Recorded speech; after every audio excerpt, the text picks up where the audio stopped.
So what can we conclude from this decision?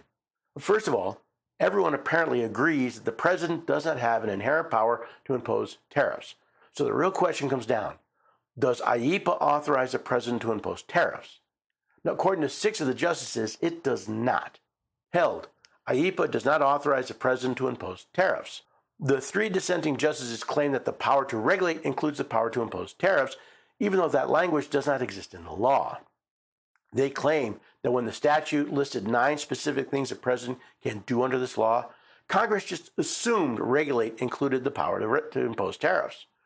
And as proof, they point to times when the court agreed with the president that regulate included the power to tax to prove that that was Congress's intent.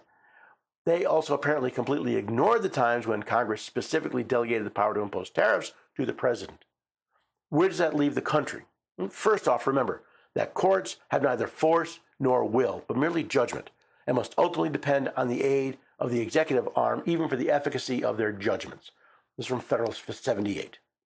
Meaning, the court can complain all it wants, but it cannot force the president to comply. Should the president ignore this decision, it could be grounds for his impeachment. Then again, there are other laws under which the president can impose tariffs, so they would be limited and take longer to be put into effect. While there may have been many foreign policy gains from the use of illegal tariffs, there's also been a lot of harm. Now, will there be a redress of these grievances? Will the Treasury refund tariffs collected under IEEPA to the importers? And what about those who paid increased costs? Will they get a refund?